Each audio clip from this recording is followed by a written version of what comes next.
Hello साथियों, तो आज हम लोग बिहार बीपीएससी शिक्षा भर्ती से संबंधित कुछ 50 संभावित क्वेश्चनों को सॉल्व करेंगे जो कि बहुत ही इम्पोर्टेंट है और बिहार भूगोल से संबंधित क्वेश्चन है। ठीक है दोस्तों, तो हम लोग स्टार्ट करते हैं बिना समय गंवाए हुए। देखिए पहला क्वेश्चन क्या है, बिहार में निम्नलिखित में किस समूह की नदियाँ गंगा में उत्तर की ओर से आकर मिलती है। उत्तर की ओर से आकर मिलने वाली नदियाँ ये हैं गंडक, कमला और बागमती। गंडक, कमला और बागमती जो उत्तर से आकर मिलती है। अगला क्वेश्चन है, क्षेत्रफल की दृष्टि से बिहार का सबसे बड़ा जिला। क्षेत्रफल की दृष्टि से बिहार का सबसे बड़ा जिला है पश्चिमी चंपारण। अगला क्वेश्चन को देखते हैं, किस देश की सीमा बिहार से जुड़ती है। तो किस देश की सीमा बिहार से जुड़ती है, तो वो है नेपाल।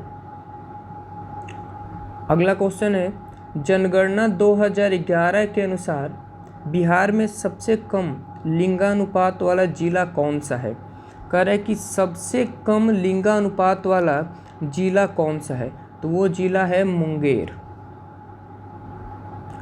अगला क्वेश्चन है, बिहार में किस प्रकार के वनों की अधिकता है। बिहार में किस प्रकार की वनों की अधिकता है, तो वो है शुष्क पर्णपाती। शुष्क पर्णपाती वनों की अधिकता है। ऑप्शन डी है शुष्क पर्णपाती वन। क्वेश्चन नंबर 6 है, बिहार के किस जिले की सीमा गंगा को स्पर्श करती है। बिहार के किस जिले की सीमा गंगा को स्पर्श करती है, तो ऑप्शन में दिया है मुंगेर, भागलपुर, बेगूसराय। तो इनमें से कोई भी सही नहीं है, यानी कि इनमें से कोई नहीं, ऑप्शन डी हो जाएगा। इनमें से कोई भी जिला गंगा को स्पर्श नहीं करती है। क्वेश्चन नंबर 7 है, उत्तर से दक्षिण की ओर बिहार की लंबाई कितनी है। उत्तर से दक्षिण की ओर बिहार की लंबाई कितनी है दोस्तों, तो ये हो जाएगा ऑप्शन बी सही है 345 किलोमीटर। 345 किलोमीटर। अगला क्वेश्चन है, वर्तमान में क्षेत्रफल की दृष्टि से बिहार भारत में स्थान है। क्षेत्रफल की दृष्टि से भारत में बिहार का कौन सा स्थान है, तो वो स्थान है 13वां स्थान है। बिहार का सर्वाधिक वर्षा वाला जिला कौन सा है। बिहार का सबसे सर्वाधिक जहाँ पे बारिश होती है वो जिला कौन सा है, तो हो जाएगा इसका ऑप्शन है ए किशनगंज। ये हो जाएगा किशनगंज। जनगणना 2011 के अनुसार बिहार में लिंगानुपात कितना है। जनगणना 2011 के अनुसार बिहार में लिंगानुपात कितना है, तो वो है 918। 918 है।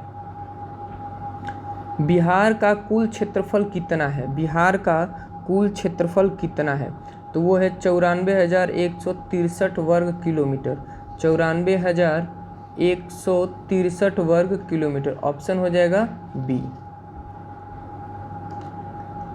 पटना का मानक समय भारत के मानक समय से, पटना का मानक समय भारत के मानक समय से क्या है, आगे चलता है, वो है आगे है। ऑप्शन ए सही है।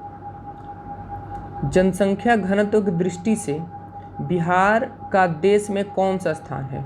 जनसंख्या घनत्व की दृष्टि से बिहार का देश में कौन सा स्थान है, तो वो दोस्तों हो जाएगा प्रथम स्थान, दूसरा, तीसरा, चौथा। तो प्रथम हो जाएगा। जनसंख्या घनत्व यानी कि सबसे ज़्यादा भीड़ भाड़ वाला, तो हो जाएगा प्रथम स्थान है ये। बिहार किस गोलार्ध में है। बिहार पूछा जा रहा है किस गोलार्ध में है, तो उत्तरी गोलार्ध में स्थित है। उत्तरी गोलार्ध में। भारत में सबसे ज़्यादा पायराइट कहाँ मिलता है। भारत में सबसे ज़्यादा पायराइट कहाँ मिलता है, तो वो है बिहार में। बिहार से संबंधित हम लोग पढ़े हैं, तो बिहार का ऑप्शन ज़्यादा रहेगा। बिहार की मुख्य नकदी फसल निम्नलिखित में कौन सी है। बिहार की मुख्य नकदी फसल कौन सा है, तो बिहार की नकदी फसल में आ जाएगा गन्ना। बिहार का शोक निम्नलिखित में किस नदी को कहा जाता है। बिहार का शोक किस नदी को कहा जाता है, तो वो है कोसी नदी को कहा जाता है। जूट का उत्पादन बिहार के किस जिले में सर्वाधिक होता है? जूट का उत्पादन सर्वाधिक कहाँ होता है? तो किशनगंज में होता है। बल सुंदरी मिट्टी बिहार के किस क्षेत्र में पाई जाती है? बल सुंदरी मिट्टी बिहार के किस क्षेत्र में पाई जाती है? तो इसका हो जाएगा ऑप्शन पहला उत्तरी क्षेत्र। उत्तरी क्षेत्र में सबसे ज़्यादा पाई जाती है। बिहार का सर्वाधिक गर्म जिला कौन सा है? बिहार का सर्वाधिक गर्म जिला कौन सा है? जहाँ पे सबसे ज़्यादा गर्मी होती है वो है गया, और यहीं पर ठंडा भी होता है सबसे ज़्यादा। बिहार में सर्वाधिक भूभाग में पाई जाने वाली मिट्टी, बिहार में सर्वाधिक भूभाग में पाई जाने वाली मिट्टी कौन सी है? तो वो है दोमट मिट्टी, बलुई मिट्टी, काली मिट्टी, बल सुंदरी मिट्टी। तो वो है ऑप्शन ए हो जाएगा दोमट मिट्टी। वाल्मीकि नगर वन अभयारण्य अवस्थित है। वाल्मीकि नगर वन अभयारण्य कहाँ स्थित है? तो वो है पश्चिम चंपारण में। ऑप्शन बी इसका सही है। झारखंड राज्य बनने के बाद बिहार राज्य के पास कितना प्रतिशत जमीन बच गया है? झारखंड राज्य बनने के बाद बिहार में कितनी राज्य बनने के बाद बिहार राज्य के पास कितना प्रतिशत जमीन बच गया है? तो कितना प्रतिशत बचा है? 54%। बिहार की सीमा से लगने वाली भारत के राज्यों की संख्या क्या है? बिहार की सीमा से लगने वाली भारत के राज्यों की संख्या क्या है? तो वो है 3। भारत 3 राज्यों के साथ सीमा साझा करता है। बिहार के किस जिले में गंगा नदी पर विक्रमशिला सेतु का निर्माण किया गया है? विक्रमशिला सेतु का निर्माण किया गया है बिहार के किस जिले में गंगा नदी पर? तो वो ऑप्शन हो जाएगा मुजफ्फरपुर। मुजफ्फरपुर ऑप्शन ए सही है, मुजफ्फरपुर। 26 नंबर देखते हैं। निम्नलिखित में भारत के किस राज्य की सीमा बिहार राज्य की सीमा को स्पर्श नहीं करती है? इनमें से कौन सा ऐसा राज्य है जो बिहार के साथ सीमा साझा नहीं करता? तो वो है उड़ीसा। ऑप्शन डी सही है। बिहार विस्तृत है। बिहार विस्तृत है। पहला ऑप्शन है कर्क रेखा के उत्तर में, कर्क रेखा के दक्षिण में, कर्क रेखा के उत्तर दक्षिण में, और अगला डी है इनमें से कोई नहीं। तो इसका सही आंसर हो जाएगा कर्क रेखा के उत्तर में। बिहार में महात्मा गांधी सेतु किस नदी पर बनाया गया है? बिहार में महात्मा गांधी सेतु किस नदी पर बनाया गया है? तो इसका सही आंसर हो जाएगा दोस्तों गंगा नदी, यमुना नदी, गोदावरी नदी, नर्मदा नदी। कौन सा सही आंसर है दोस्तों इसका? गंगा नदी। गंगा नदी पर महात्मा गांधी सेतु बना हुआ है। निम्नलिखित में कौन सी नदी सोमेश्वर के पहाड़ियों से निकलती है? सोमेश्वर के पहाड़ियों से निकलने वाली नदी कौन सी है? तो ये हो जाएगा बूढ़ी गंडक। बूढ़ी गंडक नदी। बिहार के उस जिला का नाम बताइए जिसकी सीमा उत्तर प्रदेश और झारखंड दोनों को छूती है। मतलब उस जिले का नाम बताना है जो झारखंड और उत्तर प्रदेश दोनों को छूती है। तो ये हो जाएगा रोहतास। रोहतास दोनों को स्पर्श करती है, झारखंड और उत्तर प्रदेश को। समुद्र तल से बिहार की ऊंचाई। समुद्र तल से बिहार की ऊंचाई। तो समुद्र तल से बिहार की ऊंचाई है 173 फुट। 173 फीट। अगला क्वेश्चन है गंगा का उत्तरी मैदान बिहार के कितने क्षेत्रफल पर विस्तृत है?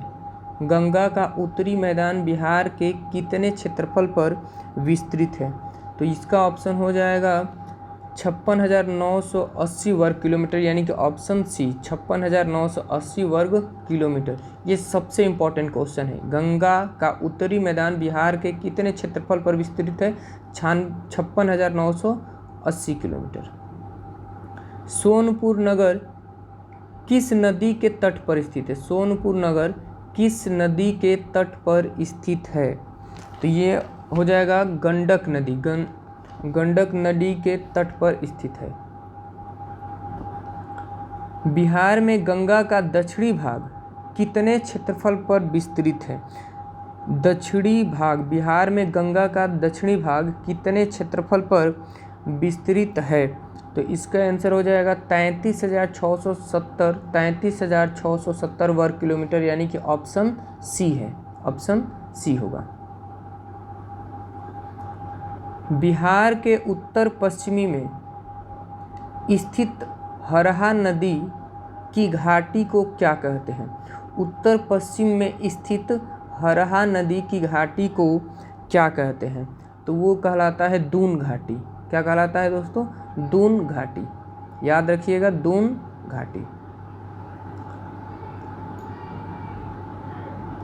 बिहार के दक्षिणी गंगा के मैदान की ढाल, बिहार के दक्षिणी गंगा मैदान की ढाल है, तो वो कौन सा है? दक्षिण से उत्तर की ओर, दक्षिण से उत्तर। किस ग्रह को सुबह का तारा और शाम का तारा कहा जाता है? किस ग्रह को सुबह का तारा और शाम का तारा कहा जाता है? तो शुक्र ग्रह को। कौन से ग्रह को? शुक्र ग्रह को, याद रखिएगा दोस्तों, शुक्र ग्रह को। गंगा के मैदानी भाग की ढाल प्रति किलोमीटर कितनी है? गंगा के मैदानी भाग की ढाल प्रति किलोमीटर कितनी है? प्रति किलोमीटर कितनी है? तो ये हो जाएगा दोस्तों 38 क्वेश्चन पे थे हम लोग। 38 क्वेश्चन में क्या हो जाएगा? 6 सेंटीमीटर। इसके आंसर हो जाएगा 6 सेंटीमीटर। गंगा के मैदानी भाग की ढाल प्रति किलोमीटर कितनी है? 6 सेंटीमीटर। लिट्टी चोखा क्या है? लिट्टी चोखा क्या है? तो ये है खाद्य पदार्थ भी, जो कि सबसे फेमस है बिहार के लिए। बिहार में किस साल में सबसे भीषण बाढ़ आई थी? बिहार में किस साल में सबसे भीषण बाढ़ आई थी? तो भीषण बाढ़ सबसे आई थी दोस्तों 1975 में, 1975 में। बिहार के किस जिले में सोमेश्वर की पहाड़ी स्थित है? बिहार के किस जिले में सोमेश्वर की पहाड़ी स्थित है? तो सोमेश्वर की पहाड़ी कहाँ स्थित है? पश्चिमी चंपारण में, वो हो जाएगा पश्चिमी चंपारण में। नालंदा जिले में स्थित है, नालंदा जिले में स्थित है, पहला ऑप्शन है राजगीर की पहाड़ियाँ, गिरियक की पहाड़ियाँ, बिहार शरीफ की पहाड़ियाँ, उपरोक्त सभी। तो इनमें से कौन सा है? ये तीनों, गिरियक की पहाड़ियाँ, बिहार शरीफ की पहाड़ियाँ और राजगीर की पहाड़ियाँ, ये तीनों स्थित है, यानी कि उपयुक्त सभी। बिहार की सबसे प्राचीन नहर कौन सी है? बिहार की सबसे प्राचीन नहर कौन सी है? तो इसमें हो जाएगा आंसर सोन नहर। कौन से है? सोन नहर। बिहार में वन क्षेत्र विभाग कितने में फैला है? बिहार में वन क्षेत्र विभाग कितने में फैला हुआ है? तो इसका हो जाएगा ऑप्शन ए 6,16,446, 6,16,446। ठीक है, अगले क्वेश्चन देखते हैं। 45 नंबर, बिहार के तराई प्रदेश विस्तृत है। बिहार के तराई प्रदेश विस्तृत है। बिहार के तराई प्रदेश विस्तृत है कहाँ पर दोस्तों? तो भारत नेपाल सीमा के समांतर, भारत नेपाल सीमा के समांतर। इसका ऑप्शन हो जाएगा बी।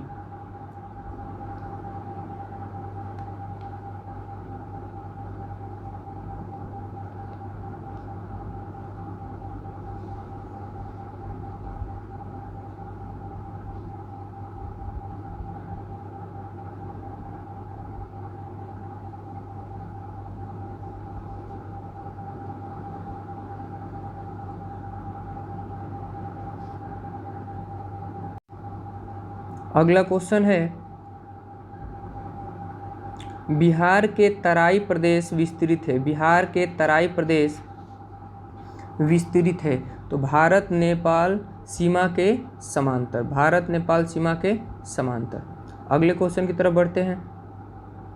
बिहार में सबसे अधिक सिंचाई किस क्षेत्र में होती है?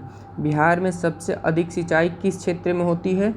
तो वो है अरवल, वो है अरवल, ऑप्शन डी। बिहार राज्य के पश्चिमोत्तर कोने पर हिमालय की एक चोटी है, इसे किस नाम से जाना जाता है? बिहार राज्य के पश्चिमोत्तर कोने पर हिमालय की एक चोटी है, इसे किस नाम से जाना जाता है? तो वो है दोस्तों कैमूर की पहाड़ी, वो है कैमूर की पहाड़ी। क्वेश्चन नंबर 48 है, बिहार में सबसे बड़ी सिंचाई परियोजना कहाँ स्थित है? बिहार में सबसे बड़ी सिंचाई परियोजना कहाँ स्थित है? तो वो है गंडक परियोजना, वो है गंडक परियोजना है। बिहार में सबसे बड़ी सिंचाई परियोजना कहाँ पर स्थित है? तो गंडक परियोजना। ये हो गया दोस्तों। अगला क्वेश्चन देखते हैं, बिहार का कौन सा जनपद झारखंड से अंतर्राज्यीय सीमा नहीं बनाता? तो ये हो जाएगा बक्सर। झारखंड से कौन सा जो है टच में नहीं है? तो वो है बक्सर। नेपाल की सीमा को स्पर्श करने वाले बिहार के जिलों का सही समूह कौन सा है? तो ये क्वेश्चन काफ़ी इम्पोर्टेंट है दोस्तों, देखिएगा। बिहार की सीमा को स्पर्श करने वाले, नेपाल की सीमा को स्पर्श करने वाले बिहार के जिलों का सही समूह कौन सा है? तो वो है ऑप्शन सी, पश्चिमी चंपारण, पूर्वी चंपारण, दरभंगा, किशनगंज और अररिया तथा मधुबनी। पश्चिम चंपारण, पूर्वी चंपारण, दरभंगा, किशनगंज, अररिया, मधुबनी, ये सारे ज़िले नेपाल से संबंधित हैं। ठीक है दोस्तों, तो अगले हम लोग